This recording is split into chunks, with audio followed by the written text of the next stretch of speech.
আসসালামু আলাইকুম। Hello friends, আপনি কি জিম ছাড়া, ডায়েট ছাড়া শুধু খাবার নিয়মে আপনি সবসময় ফিট থাকতে চান? তাহলে আয়ুর্বেদের 10টি গোল্ডেন রুল জানুন আর 30 দিন এটা ফলো করুন। আপনি অবশ্যই ভালো ফল পাবেন। এটি অনেক কার্যকর এবং গেম চেঞ্জার। তাই ভিডিওটি প্রথম থেকে শেষ পর্যন্ত দেখুন। Like, share, subscribe and bell আইকনটা টিপুন।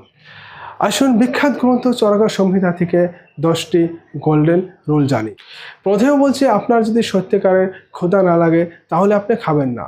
আপনি ঘড়ি দেখে নয়, আপনি ক্ষুধার জন্য অপেক্ষা করুন। আপনার লক্ষণ যেমন মুখে জল আসা, পেটে খিদার ভাব হওয়া, এরকম যদি দেখে তাহলে আপনি খান। আর আপনি ইমোশনাল খাবার এড়িয়ে চলুন। তারপর বলছি, আপনি গরম ও তাজা খাবার খান।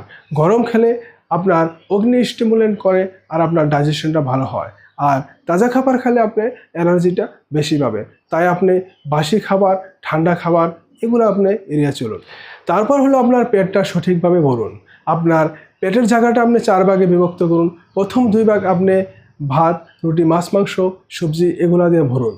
তৃতীয় অংশটা আপনি কি করুন, আপনি জল দিয়ে ভরুন। আর আপনি চতুর্থ অংশটা আপনি খালি রাখুন, যাতে ওইখানে বাতা বা বায়ু মুভমেন্ট করতে পারে আর আপনার ডাইজেশন করতে অনেক সহজ হয়। তাই আপনি অতিরিক্ত খাবার এড়িয়ে চলুন। অতিরিক্ত খেলে আপনার আমা সৃষ্টি হয় বা আপনার পেটে পয়জনের সৃষ্টি হয়।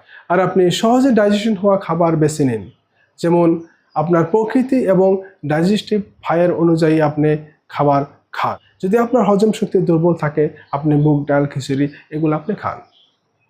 তারপর হলো আপনি সঠিক সময়ে খান। আপনি সকালে সূর্য ওঠার আগে বিছানা থেকে উঠেন আর 2 গ্লাস গরম জল পান করুন। আপনি সূর্য ওঠার 1 থেকে 2 ঘন্টা পরে আপনি গরম, হালকা, সহজে ডাইজেশন হওয়া ব্রেকফাস্ট করুন। আর আপনি 12টার থেকে 2টার ভিতরে আপনি লাঞ্চ করেন। তবে আপনি দুপুরে খাবারটা ভারী খান। আর সন্ধ্যায় 7 থেকে 8টার ভিতরে আপনি হালকা খাবার খান। তারপর হলো আপনি শান্তিতে খান, মানে আপনি মাইন্ডফুল খাবার খান। আপনি যখন খেতে বসেন, আপনি মোবাইল, টিভি এগুলো আপনি বন্ধ করুন। আপনি কি খাচ্ছেন তার প্রতি আপনি মনোযোগ দেন। আর আপনি খাবারকে আপনি ধন্যবাদ জানান। তারপর হলো আপনি খাবার 32 বার চিবান। 32 বার চিবানে লালাগুলো পুরোপুরি মিশে যায়। তাই আপনার পাকস্থলীর কার্য 30% পর্যন্ত কমে যায়। এটা আপনার ডাইজেশনটা অনেক ফাস্ট হয় আর আপনার পেটে আমা তৈরি হতে দেয় না।